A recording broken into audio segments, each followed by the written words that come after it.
Okay, everybody, welcome back to the Jon Talks podcast. And with me today is Jessica Cox, my awesome wife and business partner. And today we're going to talk about a business breakdown of some of the business concepts that we've talked about recently. And specifically, I want Jess's take on the things that we've talked about, from starting a business to running a business and so on. And then, Jess, I think you had some questions for me, correct? Yes. Okay, cool. All right. Well, we'll start with mine, and then we're going to go over and talk about the apocalypse survival guide for kids on your side of things. So, all right, first up. So, number one, tell our audience a little bit about what you do at Aqua Vita. Well, my role is a lot in the discovery and strategy phase. I will come in to work with our clients and they say, here's our goals, here's what we're trying to accomplish. And I'll take kind of the years of experience we've had with different clients and different industries, make suggestions about how they can accomplish those within the budgets that they have and the timeline that they're dealing with and kind of the resources that they've already got. So we try and build a library of like, okay, if you're doing a content project, how much of this can we use versus are we nuking it from orbit? Are we starting from scratch? What do we have? Do we have pictures? Do we have video? Do we have people we can interview? Do we have experts that could raise your credibility? Do you have reviews? So you kind of do a little bit of from a content perspective and a marketing perspective, what platforms have you been active on? Where are you showing up? What audiences do you already have that trust you, that are engaged? And how can we kind of expand that? And then you kind of do like a little bit of a SWOT analysis of like, okay, we've got these issues with the way that we're showing up in our voice in the community or the history. How do we counter that? So you kind of come in with, everyone has their own set of difficulties and opportunities, and you kind of figure out what can we do to reach these goals, avoid these. Yeah, so you're good at drawing out strategic information from people. Yeah, and I can say that firsthand, having seen you work now for like 17, 18 years. All right, so what do you love best about being an entrepreneur? Man, it's hard. One is we kind of have a unique entrepreneur relationship because we're co-preneurs, which is like, shout out to the few, the proud. And it's an interesting thing because I feel like for us, we get to spend so much time together. It's like we've been married longer than most people who like you only see them after the 9 to 5. And I have a lot of respect for you because I see how you operate day to day. So that for me, it's an interesting thing of like, I have a relationship with my spouse that involves work. And I think being an entrepreneur, what we do is super fun because again, you get to work with so many different industries, so many different people, see so many different scenarios and like learn from so many different people that I love that. I love business. I used to, when I was a kid, my dad did economic development. And so he would come home and talk about how you put deals together and like all the people involved and how you're trying to help them and, work around those things. And I thought that was so neat just from a strategy perspective. Like, how do you get human beings to work together? Which is a really hard thing. Yeah. And to do it in a way that benefits everyone and benefits the community. And so I got to see the impact that business can have for good. And, being a Rotarian for years, seeing when you do your job well and you serve people well and they give you money in exchange for that, that's a holy thing. And you can do so much for your community if you're able to serve well in abundance that you can share with others. Like that's one of the keys, from my faith as a business, you're supposed to work with your hands so you have something to give the poor. Save that for later. I know. You got the other question, but as an entrepreneur, you get to bring people together to solve problems. And that's super fun. Like you get to bring together team members. You get to find people and give them opportunity to work and feed their families. Mm-hmm. And then you get to help businesses employ even more people and feed their families. So to me, it's the work is fun. And then the benefit to the people that you have in your team and the teams that you're working with are super important for our community. So I think that's just neat to be a part of. Yeah. Okay. So let's talk about the early days. Yeah, right. So when we started the business, what were some of your greatest challenges and how did you overcome them? Well, we had our business, and John's covered this, we incubated out of a business that we were the department that was functional within that business. But when you go out on your own, it's so different from being inside a nice, cushy, warm company. Even if that company's run badly, someone else is doing all the paperwork. Someone else is doing payroll. Someone else Hopefully. is, yes. always do payroll, always pay the IRS, no matter what. There's a lesson for business. No matter mind what you do, always pay the IRS. So, you also get the benefit for us. We got to see what was done badly that we wanted to change. So we knew from the start that we wanted to have good advisors. And that's been such a key for us from the very beginning. We didn't really try and do every piece of the business ourselves. We were like, we need experts. We need an accountant. We need a lawyer. We're not just going to shoestring everything together and hope it works. So I think that was key for us, is getting those people who knew more than we did. I think also being super lean, like we didn't go out and buy an office first thing. We were out of, our apartment, which was tiny. And we had, God bless our sales guy. He was at this round table. Never get a round table for working on it unless they want that, because you're trying to make this thing work. And, I think staying lean, and we also didn't use debt. That made us very aware of every decision we made. It was scary. It was just like, but those were some of the keys: is having good advisors, not going into debt. And we focused on treating our clients very well. And so I think, and we were super lean. So those were the keys for the first part. Still important, but yeah. Next question. So we've been growing steadily over the years, thank God, and our industry's always changing. So what new skills have you had to learn to stay ahead of the game? As I'm getting to this point, it's different than when I started, because our team was so small at the beginning. I could afford to be more disorganized and not as good of a manager. I can't afford that now. Like, it affects my team too much for me to not be organized and for me to not be a good manager. And part of being a good manager is not micromanaging, but being available for the checks that they need, or like, I need this approved, or I need this piece. And so my focus now is like, how can I remove bottlenecks for you guys? And I try and identify people, especially vendors. Like, we're working more and more with a larger team now. And so I don't have the time I need to do good. I need to do better at defining work. And that's one of the things we're working on with our project manager right now, is defining work very well, so that I don't have to have as many meetings to explain the work that I didn't define well. So that's one of the pieces I'm learning now. But also just realizing that there are people that are better than me at just about everything, finding those people and allowing them to serve the client. And I try and kind of play matchmaker of like, here's what you're trying to do. Here's the strategy. Who's the best person we can put on this? That's going to match your tone. That's going to match your voice. That's going to have the experience to do this job amazingly well. Because I can't.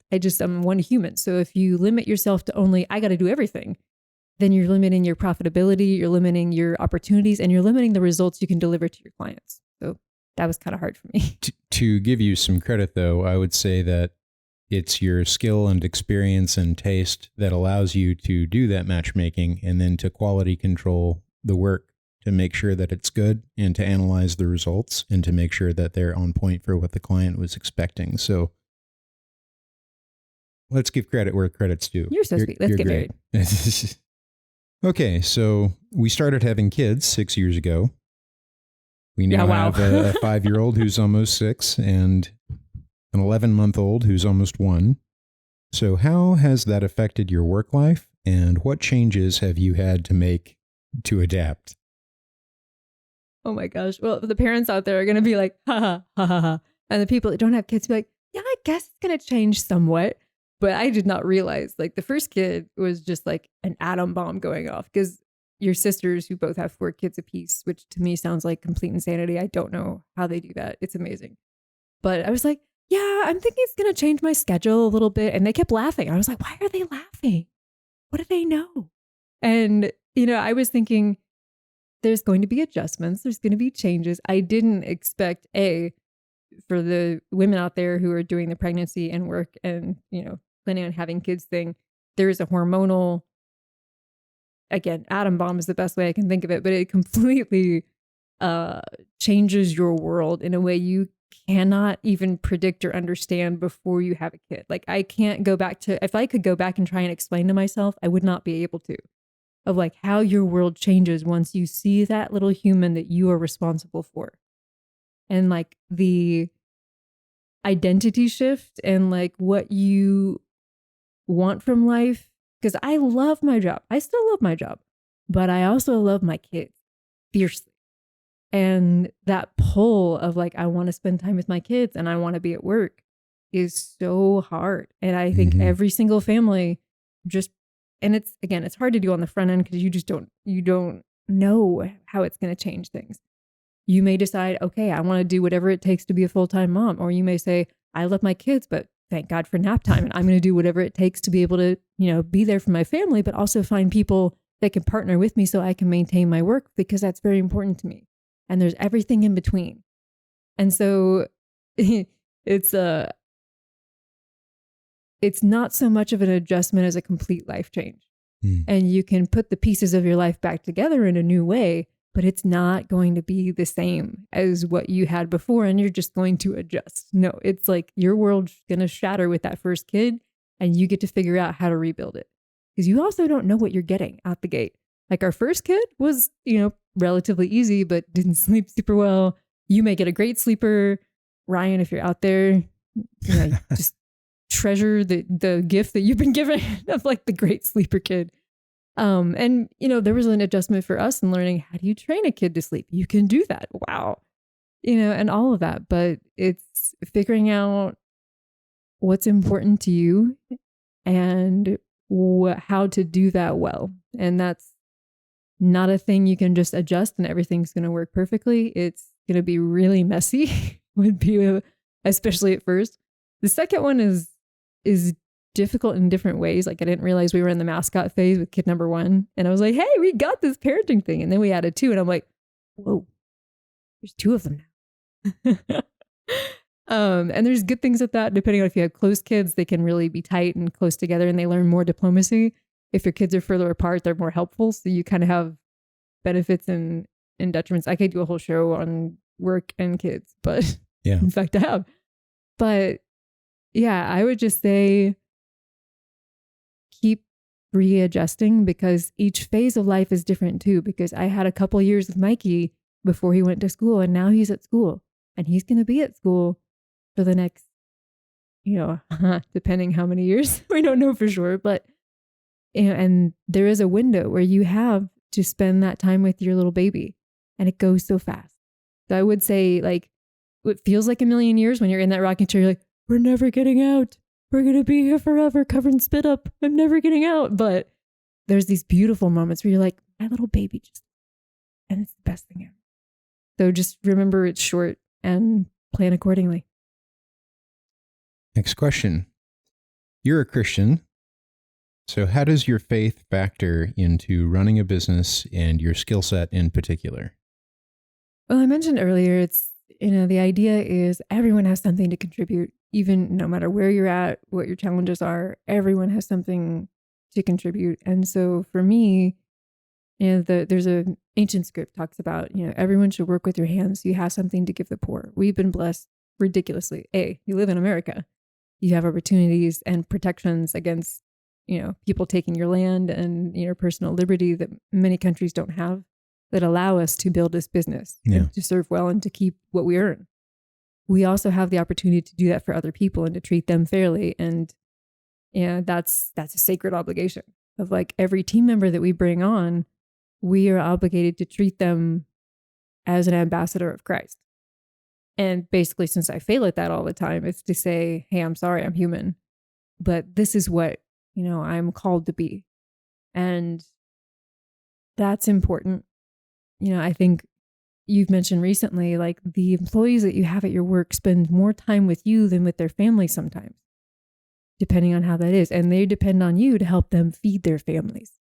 Mm-hmm. And there was one guy, there was a sales guy at our previous, what I would call our first company that we worked at, our little incubator company. And he was a difficult guy to get along with in a lot of ways, but he said something that stuck with me the rest of my career is like, if I don't do my job, the team doesn't eat, or like people don't have food. And I was like, whoa, it's that important. I was coming out of college, so I was like, hey, this is fun. But I'm like, it's fun, but you have that responsibility. And every company that we work with, their livelihood of, their family and the employees that work with them and all of their families depend on us as a marketing company or sales and communications doing our job well. And if we don't, it affects their families. Mm-hmm. And, what we do is fun, but it's also a holy calling and responsibility of like treat people well. And how you treat them determines what they think of you as, a Christian. Is like Christ left us in charge of his image, which was probably a bad idea, but he's God. He can't, I don't understand everything he does. I probably wouldn't have done it that way.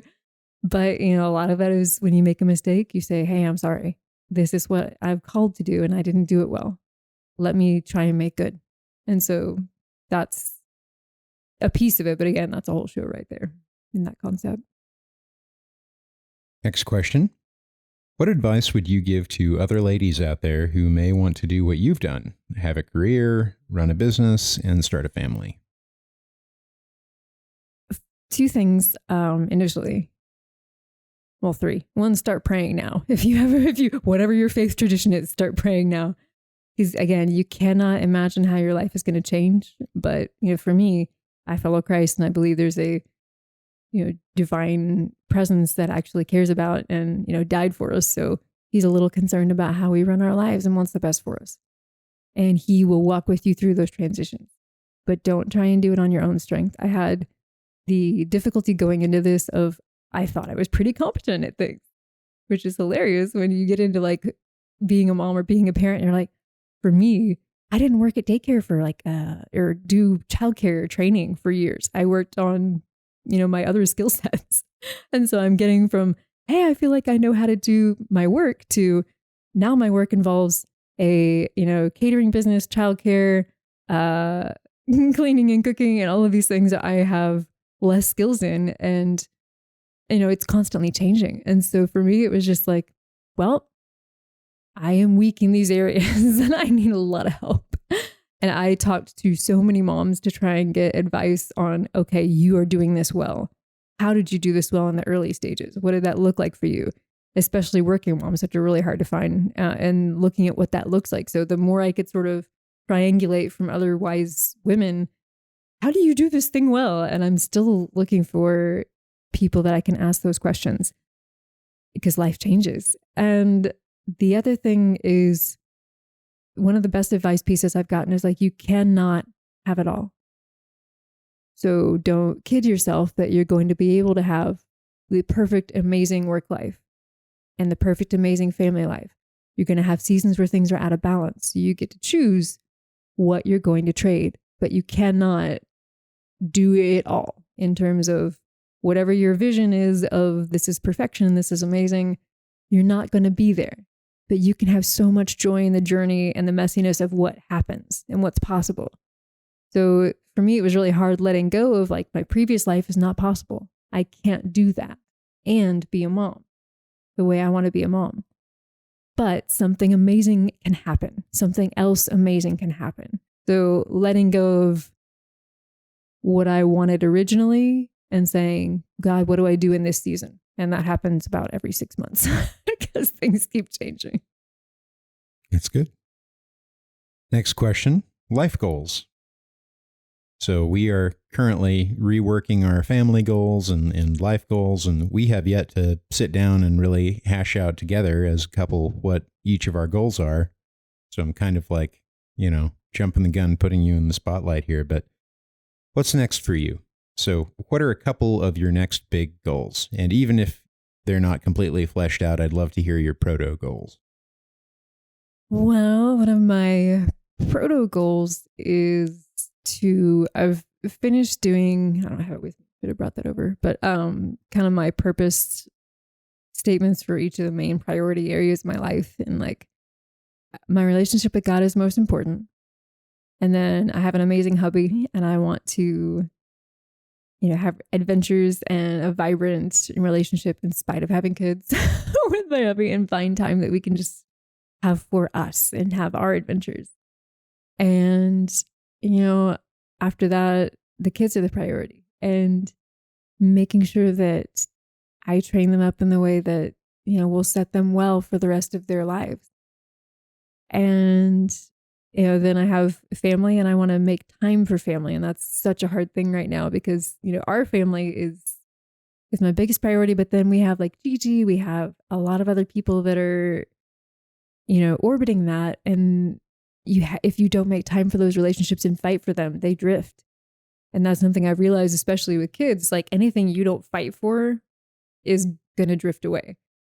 And then, outside of that, my work. And for me, that's also, tied to, I work with my hubby. So I want to support you. I want to support our team. And I want to, work as though I'm working for God and not for people and do the best that I can, being realistic about my time. So that's my current struggle.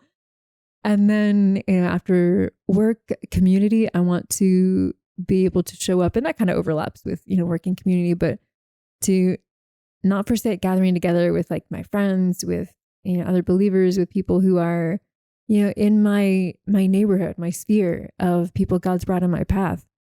And that takes fighting and carving out, time in the schedule too. And so that, and then wealth, like we have the resources of our home and, the resources God's given us. How do we steward those well and be intentional about that?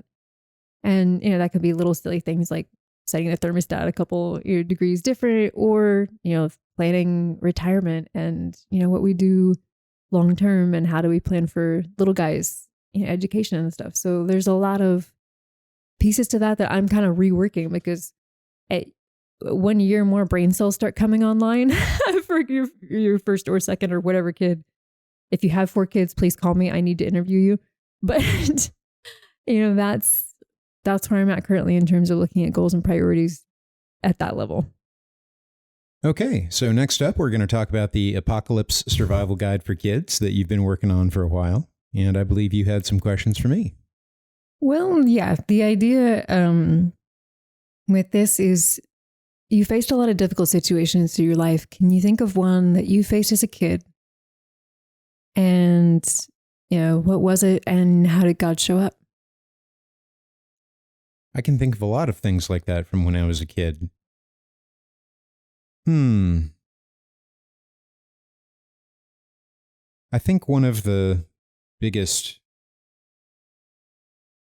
upsets was when we moved cross country when I was around 6 or 7 years old. And shortly after that, to condense a very long story into a very short segment here, but we lost everything and we ended up on the street. So single mom, 4 kids, no place to live. And fortunately, I had an uncle that was in real estate and he had access to an apartment community in Northeast Tulsa. It was, it was a poor community, but it was a place for us to go. And I think he helped with a couple months rent when we first moved there. And we moved there with maybe a change of clothes and all of my books, my toys, my clothes, all of that had vaporized. And we moved across country. And so I had no friends. My mom had really not a lot of support structure here. And so it was very jarring as a young kid. And I'd been moved from school to school. And so every school that I went to, I was the new kid and people had existing friendships. And I was the weird kid because I was wearing, Salvation Army clothes that sometimes didn't fit me and all that good stuff. So it was difficult adapting to all of that because I didn't feel homeless or poor in my heart. And yet my external trappings and my circumstances appeared that way. And so I wasn't welcome with people that came, or I felt awkward around people that came from stable homes and good means and all that good stuff, even though a very short time prior to that, I had been in a similar life setup to them. And in the neighborhood that I was at, I didn't really fit in there either. I didn't carry myself or speak in the same way as the people that were there. And so I just felt like I had no home, which I didn't for a while. So a lot happened a lot of difficult things happened for the next few years that I settled into that new environment and kind of figured out how to get by. But I remember when I was about 11 years old, I just had enough. I mean, I'd gone through a lot for an 11-year-old at that time, and I couldn't sleep. And quite honestly, I was not too eager to continue to go on living at that time. So I just remember, it's hard to say exactly what time it was, but for me, it seemed like it was probably around 1 a.m, 2 a.m. I didn't have like an alarm clock or anything at that time, but it was in the dead of night. No one was around. And I went out behind the apartment building, and there was a kind of like a picnic table, common table out there. And I sat down and I just cried out to God, why am I here? Why do I have to go through this? And I mean, I'm lowering my voice for this podcast, but I mean, I cried out to God for real. And it's one of those times in my life that I very clearly heard an answer. And the answer that I got back was spoken with enough force. And I don't mean force like violent force, but the gravitas of it almost drove me to my knees. And what I heard is, you are a protector. You're a guardian. And at that time, both of my sisters and my mom were still with me, and it was a tough neighborhood. And I kind of felt like my job at that point was to try and keep my family safe, which sounds ridiculous for an 11-year-old, but I did what I could to get tough and to be strong. And so, for example, shortly after this period of time, I lost my grandmother on my dad's side, who I didn't really know that well because she was back in Georgia, but she left $500 for me. And rather than going and blowing that on video games or anything like that, I went out and I bought a weight bench and some weights.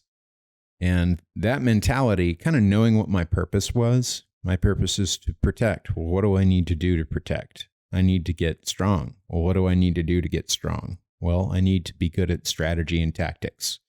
I need to be physically strong. So, okay, I need to lift weights. And what can I read about strategy and tactics? And so I found The Art of War by Sun Tzu. I found The Book of Five Rings by Miyamoto Musashi, and both were about combat tactics, combat logistics, things like that, and how to think strategically in situations like that. Sun Tzu's was really valuable, and Miyamoto Musashi's was, but Sun Tzu's in particular, because he talks about like when you're outnumbered, when you're outmaneuvered, what do you do?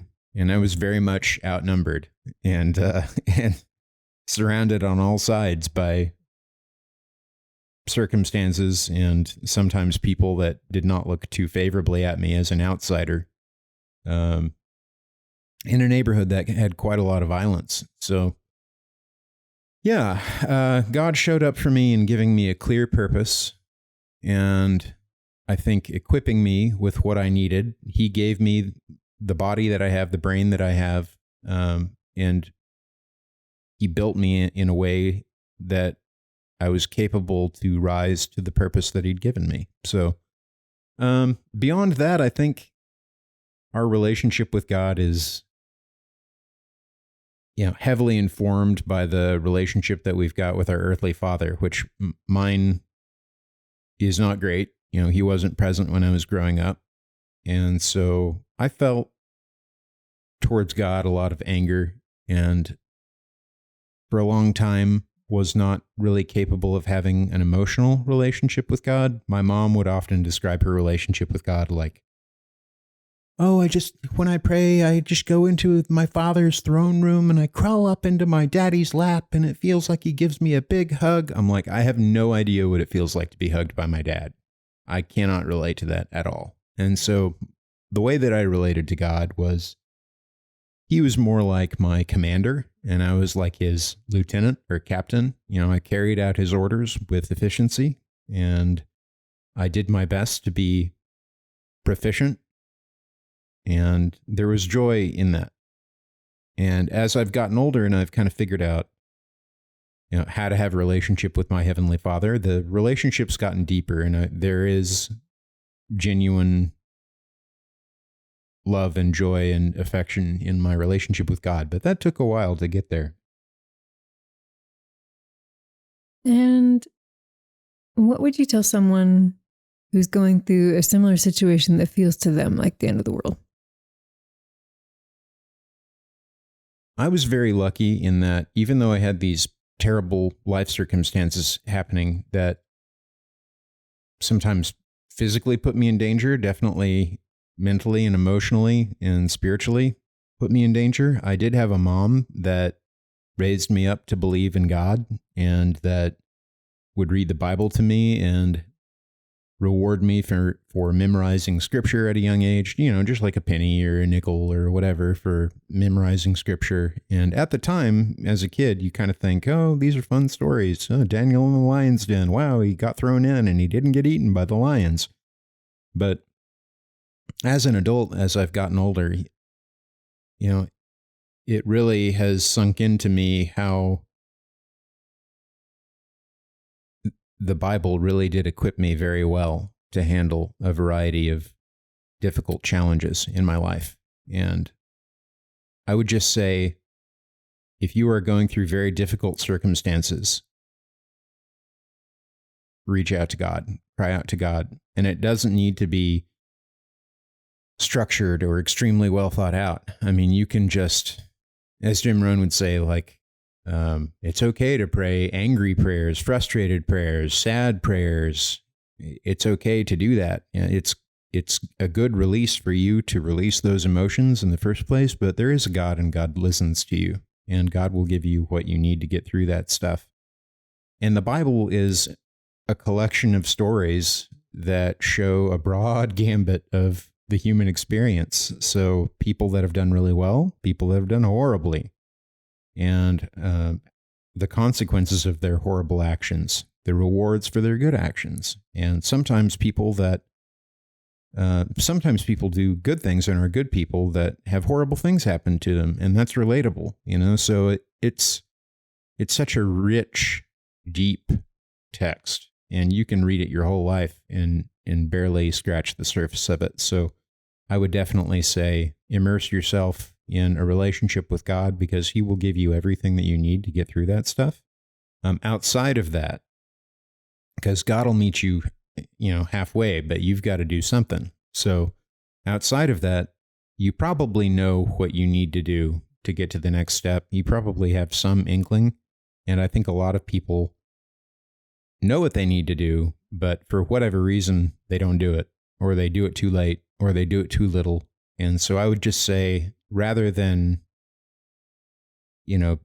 being attacked by these circumstances and kind of being put back on your heels and falling back, lean in. I kind of jokingly tell people I like to headbutt my problems.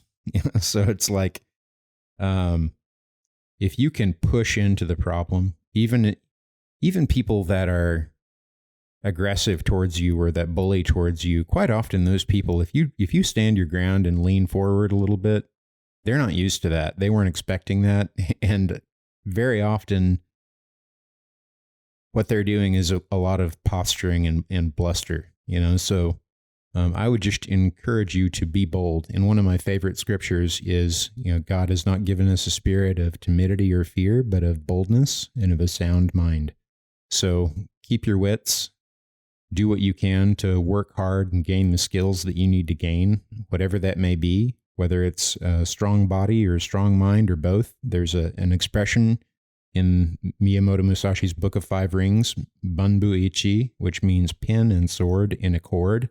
And I loved that when I was growing up because it meant that a true warrior isn't just someone that can throw a punch or a kick or wield a sword. It's somebody that also understands things like storytelling, poetry, art, music, and knowing all of those things rounds you out makes you a more interesting human being. It makes it easier to relate to other people. It makes you charismatic so that, a lot of the difficult circumstances that I went through growing up, I got my way out of them, not through combat, but persuasion. Just my ability to speak in a way that influenced people to change their course of action toward me. So that was really valuable, knowing how to persuade others and knowing how to speak in a way that isn't antagonistic towards somebody else, but can, divert a punch quite often. So. And lastly, can you repeat that verse that was meaningful to you when you were going through this? Yeah. So, over the years, I've seen lots of different translations for it, but the way that I learned it growing up was God has not given us a spirit of fear, or a spirit of timidity, but of boldness and a sound mind.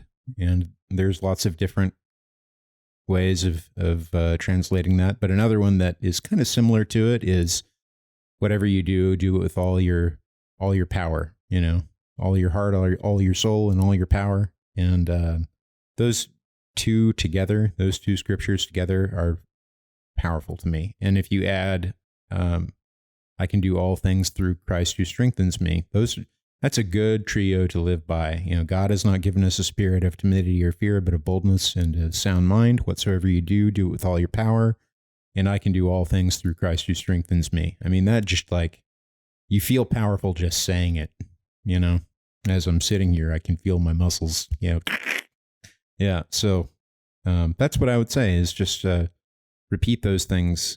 Having a good mantra in your head that you repeat over and over again. We are, to some extent, the story that we tell about ourselves in our own head over and over again. If you go, I'm scared, I'm scared, I'm scared, I'm scared, that's likely not going to help you to get out of that fear and to get out of that situation. But if you take those scriptures that I've just given you and repeat them over and over in your head, it will empower you.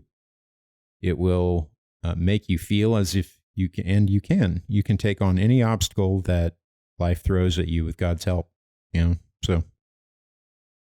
I agree. That is a good counter for the fear, which is kind of natural when you encounter something that feels like the end of the world. And I love the scripture that talks about, my peace I leave with you, not as what you'll find in the world. And I will be with you always. He doesn't promise to take us out of the circumstances, but he says, I will be with you always to the end of this age. Yeah, it's a good one. So yeah, hang in there. Not just hang in there, but also thrive, prosper. To yield a big harvest, you got to break ground. You got to plow, you got to plant, you got to weed, you got to nurture, you got to harvest. That's the other thing is when you're facing major obstacles, like put your armor on. It talks about in Ephesians, put on the full armor so that when you face these situations, when you face the enemy, you will be able to stand. Yeah, and got to end with a joke because the plowing thing reminded me of something. So there's a joke about a man that goes to see a beautiful garden, right? And so he walks through this garden and it's so productive and so tranquil and beautiful. And so he's going to compliment the gardener, but he wants to kind of keep the gardener humble. He sees that as his role to put the gardener kind of in his place a little bit at the same time. And so he calls the gardener over and he says, this garden is so beautiful, and you and the good Lord have really put together a beautiful garden here. And the gardener says, well, yeah, but you should have seen it when the good Lord had it all to himself. So what that means to me is that we do have our own part to play. God has given us the seed and the sunshine and the rain and the seasons and all of that good stuff, the opportunity, but we do have the role of clearing the garden, plowing the ground, planting the seeds, watering and nurturing and weeding, getting rid of the bad stuff, getting rid of the distractions. And if you do all of that stuff and you remain consistent and faithful, you will yield a harvest. And the crazy thing about life is that there's a very small percentage of people that do all of that stuff consistently. And so if all you do is that, which it sounds simple, it's hard in execution, it's simple in philosophy and to say it. But if you do that, you will be successful. And that's an encouraging thought. All right, everybody. Well, thank you very much for tuning in. If this has been valuable to you, please like it, share it, comment. We are available on YouTube. You can watch the video version of it there on Aqua Vita Productions. And you can also catch us on iTunes and iHeartRadio. So thank you all very much for tuning in, and we hope you love this as much as we love talking about it. And we'll talk to you later.